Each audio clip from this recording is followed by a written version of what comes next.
Hello my friends, this is part 5 in a series of videos on how I actually do the forecasting. What do I do when the client gives me the birth data and I want to make predictions? This is part 5 and I'm going to show you how I take the notes as I'm analyzing it so I can refer to it later. So let's look at that and then we're going to go on to these additional things. Okay, so here we are in the program. And I'm looking at the forecast. And in the previous videos in the series, we interpreted these things. We said, what's happening? What's going to be going on? This is for me, so what will be happening in my life over the next year? Now, when the client comes, and I'm talking to the client, I don't want to have to think through all this again. I want to take some notes. So this is how I do it. I go to Save to File, this icon right here, and I click on View in Graphics Program. Got it? Save to File, View in Graphics Program, while I'm looking at the timeline. So there I've got it. It comes up. Let me drag this over to the area that I'm recording. It brings it up. Okay. I only capture a little part of my screen for these videos. So let's see this up here. Okay, now it's in the area I'm capturing. So there it is. It's exactly the same as what we were looking at on the screen. And I put my notes right on here. That's that simple. Because this is so beautifully visual to show me. So here I would say, I'll give an example. What I do is I click on the text icon, and I usually set it to about 18 point. You'll see what works for you. Actually, I'm looking at it, the original, in a smaller part of my screen. Normally this is a little bit bigger because I've got it in a bigger window on my screen, but whatever fits. So I'm going to just put over here, I can drag this up and I will make a note. Let me give some room all the way out here and I will say needs freedom. Now I don't particularly like the Times New Roman, so I'm going to highlight that. I often use Calibri. Where did it go? What did I do? I did something. Well, undo. Undo. Let me do that again. I clicked on it, so I don't know what I did. All right, so let me do that again. And I'll type needs. Wow. I don't know what I did. I changed the color somehow. All right. Needs freedom. Oh, it did change to Calibri. Anyway. And then I'll drag this right next to the transit and expand this out. And I might, if I want to catch my attention, put an exclamation point. Breaks free. Just some key words. And then over here, I'll put, impatient. Usually I just type it in. And then drag it, because after you type it in, you can see where it is. Put it next to this. And then let me drag that up a little bit more. You got the idea. And then put one here for Jupiter, Venus, prosperity. Just a key phrase. Sometimes I will write some more about it. That's it. I just make my notes. Very often what I do, actually what I always do now, is I don't start interpreting in the program. I immediately do that Save to File, View in Graphics Program, and while I'm looking at it, I'm making my notes. And if I see something really important, really big, like let's say that I think that this one here, Jupiter conjunct, transiting Jupiter conjunct Sun, Mars midpoint, is especially strong because from mid-December to mid-January, it's pretty dark red. So I can put here success, opportunity, and it wraps around. Just drag this, lift it up to where you want it. And then sometimes if it's really important, I will put it in bold. Where's bold? Right there. And it stands out compared to the other comments. Also remember, after you're done making your comment, click outside the text box right away, because if you forget, it starts moving around. So I click and I'm done. And you'll notice that that one stands out to call my attention to it. So that's what I do. It sounds clumsier than it is when you're actually doing it. Like here's this, if I was doing this one, Jupiter, Saturn, Neptune, I just click over here, I type something, whatever I'm typing, and then just grab it, move it up, done. It's actually very fast. When I'm explaining it, it sounds slower than it is. Yeah, so that's it. I just go down the line. Now let me show you an example of this where I did it for a client. Here is an actual example. Oh, before I show you the example, one more thing. You need to save this, right? You're going to save it. So here's what I do. This is just my style, is I make a folder for that client. So I might make a folder, for example, I could make a folder, like I could make a folder and I'll call it new folder, I'll call it clients. And then within the clients folder, I'll make a new folder. Just click on new folder and I'll call this, John Doe. How's that for a boring name they use for everything? So, oops, nobody's name is John Doe out there. I just insulted you. Anyway, so, and then if I have another client, I can say new folder and, Sally Smith. And then I'll save this, these notes that I'm making in that folder, right?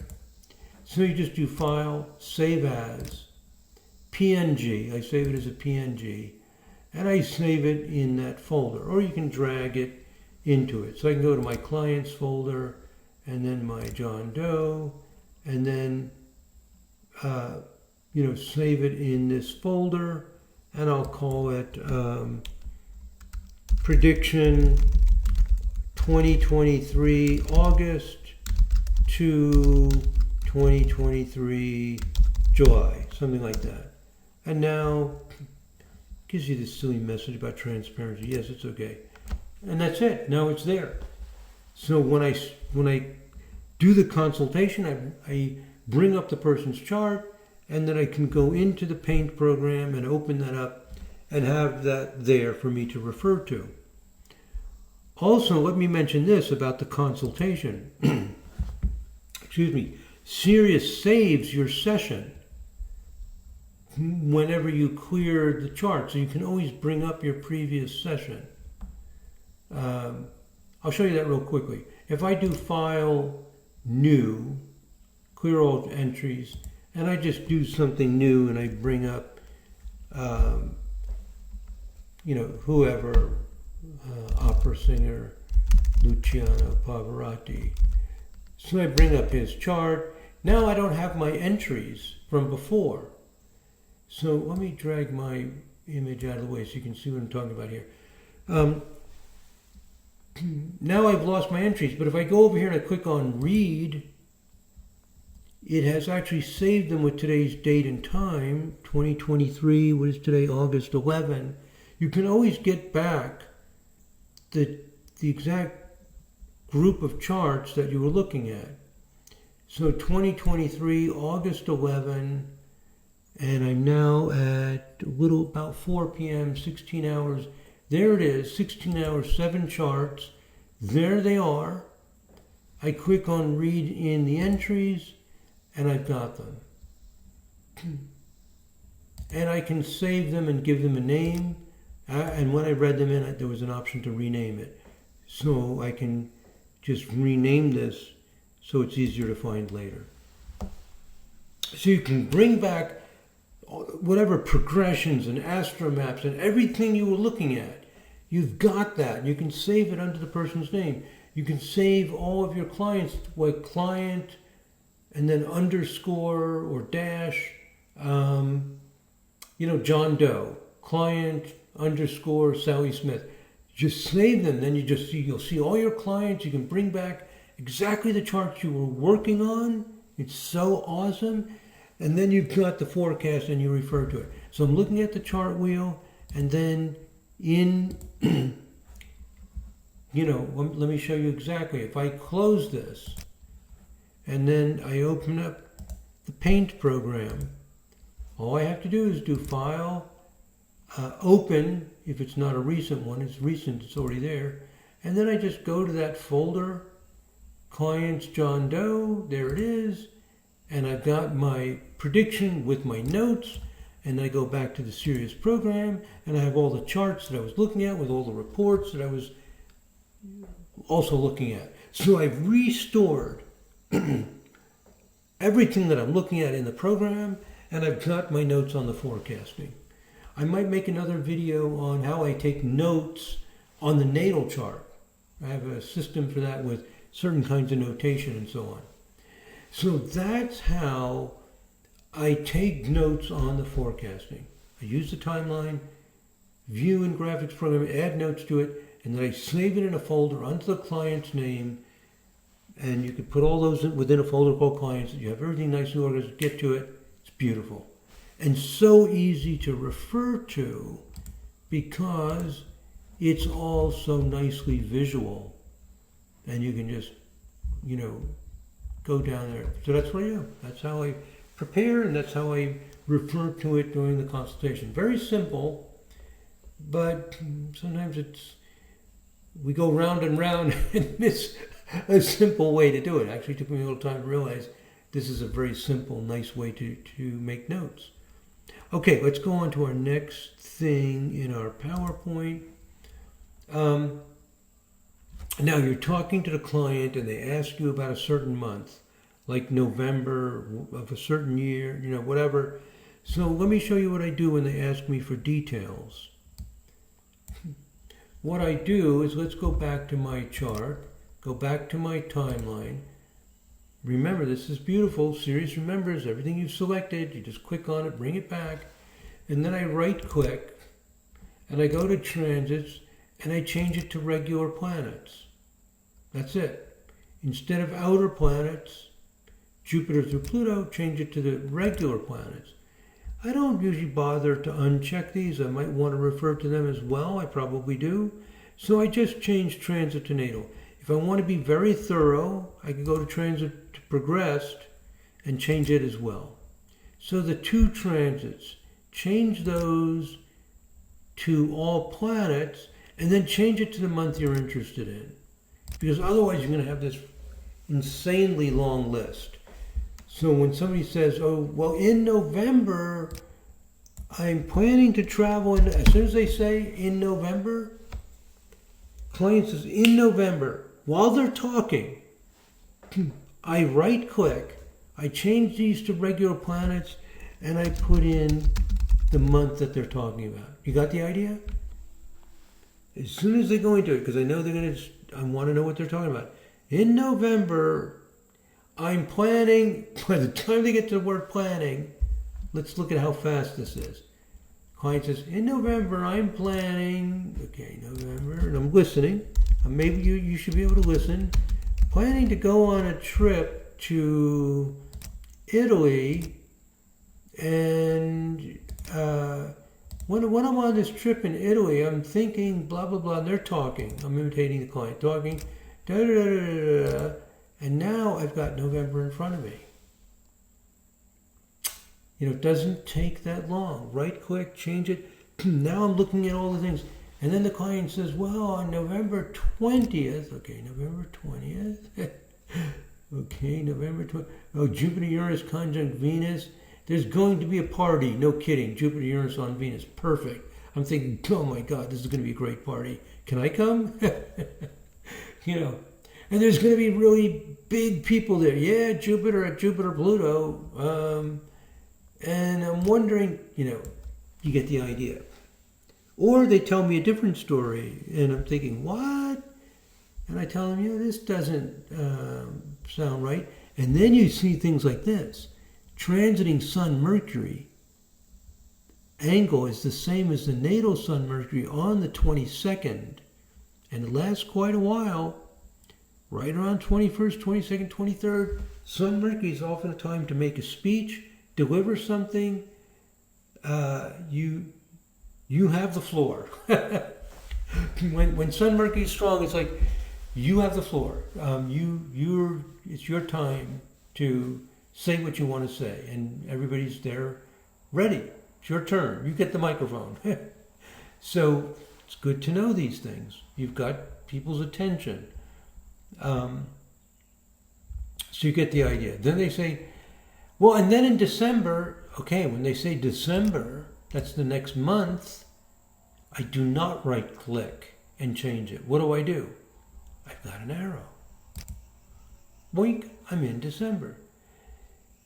Then I might want a longer time period. Like they might say, and then heading into spring, and I might go to a 3-month view. How cool is that? Right click, and now you can see it from a 3-month view.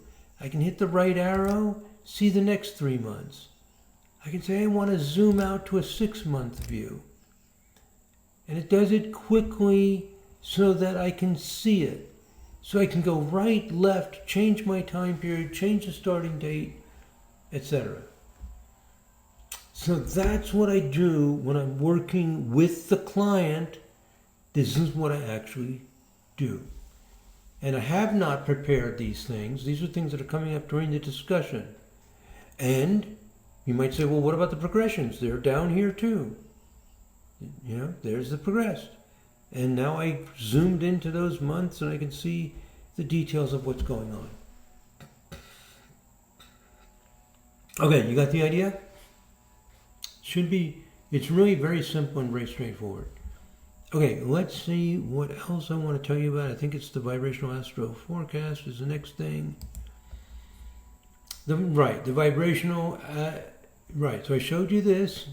Another thing, when I'm working with the client doing predictions, when they say, oh, in November this, or over these couple months, I like to also look at the Vibrational Astro Forecast. When I'm getting into details, I don't always run it ahead of time. Sometimes I do, but I'll often run it during the consultation when I want to know about a particular period of time. And let me show you what that looks like. It looks like this. You'll get a listing. I'll show you exactly how I select it.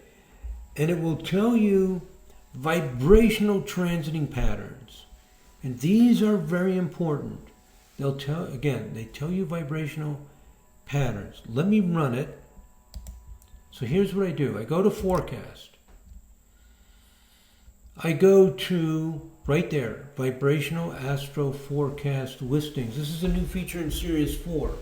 If you have the Series program, it's an older version, you have Kepler, you don't have this feature. But it's new in Series version 4. I select it. Now this I can start on any date I want. I'll start it on, say, the first of the month. And I'll run it for, say, 1 month. And the first time I run it, I set this to 4 and this to 14. 4 and 14. This is the maximum orb that the transit-to-natal configuration has. The smaller the orb, the fewer things you're going to see. You're going to see only the strongest. I set the orb very small. I want to see just the strongest. And the minimum number of days I set to 2 weeks. So this is going to show me only extremely powerful vibrational systems transit to natal, if there are any at all for the month. Let me run it for 3 months in case there aren't any. Typically there are, but let's see. So I'm running this for 3 months. Oh, it says I forgot to click on, it gave me a message, I forgot to check to select this. So it just told me it selected it.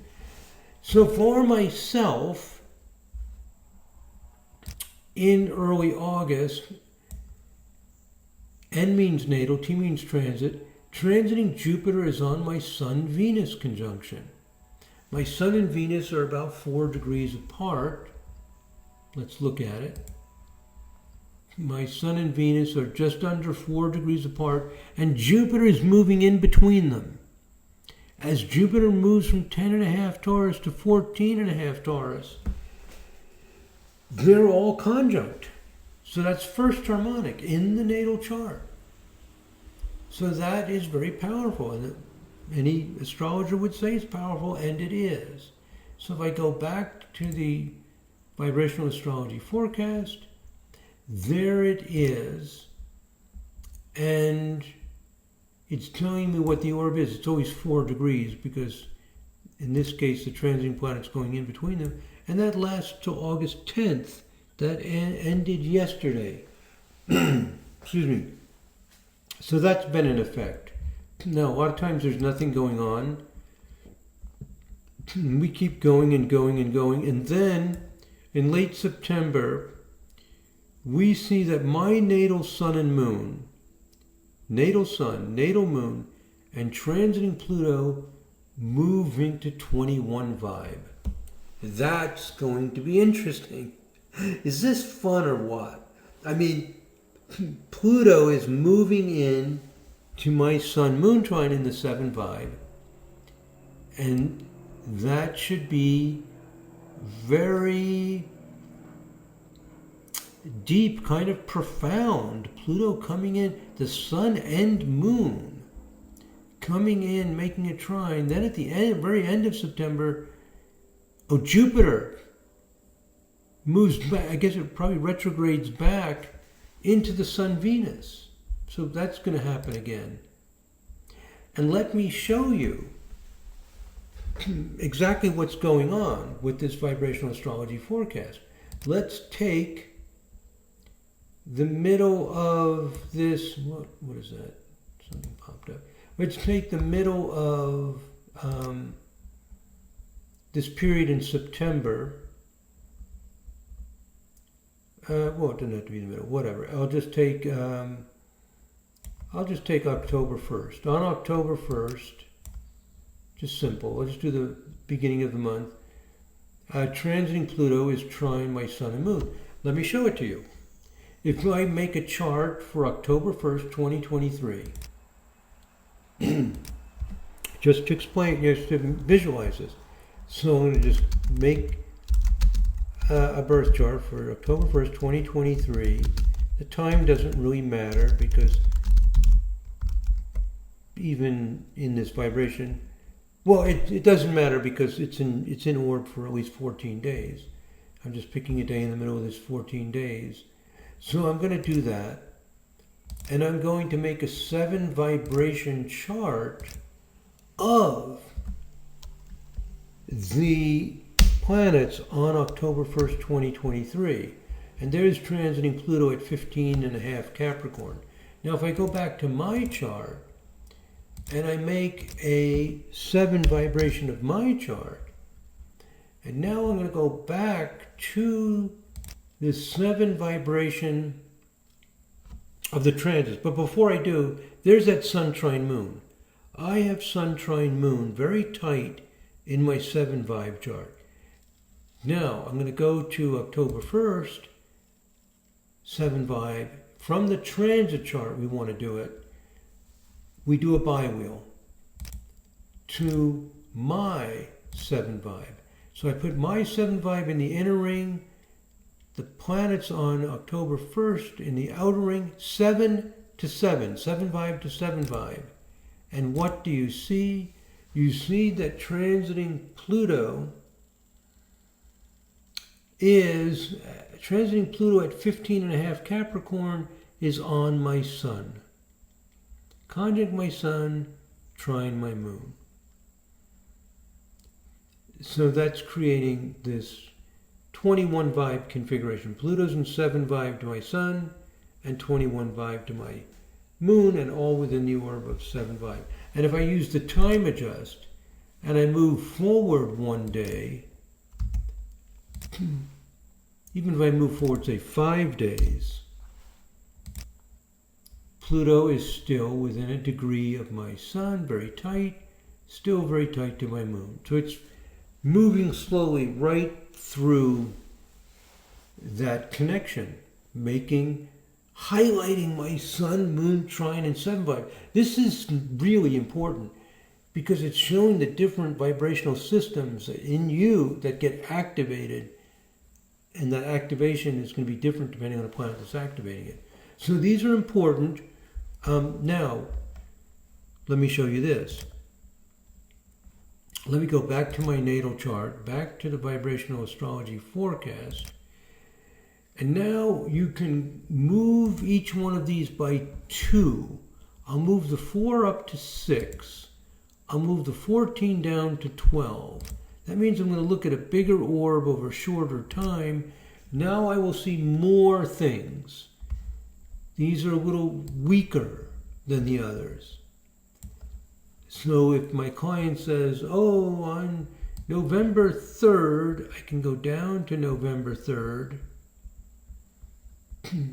Oh, I didn't run this for a long enough time period. Let me run it for 4 months.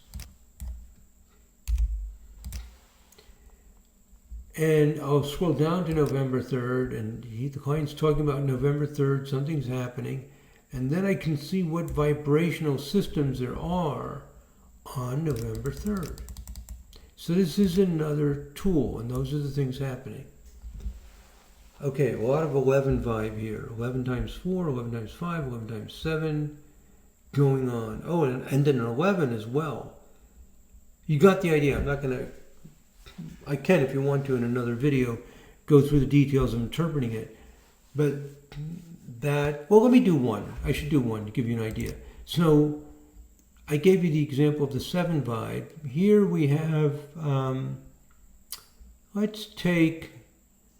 So these are 2 transits, 1 natal. I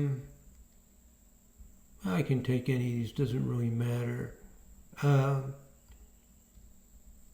Well, let's take this one. I'm not sure if 2 transit to 1 natal may not be as important as 1 transit to 2 natal. I'm thinking of adding an option to remove 2 transit to 1 natal. In other words, transiting Saturn and Pluto are in 11 vibe. Transiting Saturn, natal Pluto, transiting Pluto to my Pluto. Now let me talk about this. It's not that it's not important. When 2 transiting planets connect with your planet, you can become a spokesperson for that energy. So in the sky, on November 2nd and November 3rd, during this time period, transiting Saturn and Pluto are in 11 vibe. This makes people impatient, 11, to get rid of waste. You'll hear politicians in every country talking about, why do we have this waste? Why do we have this excess? What's going on here?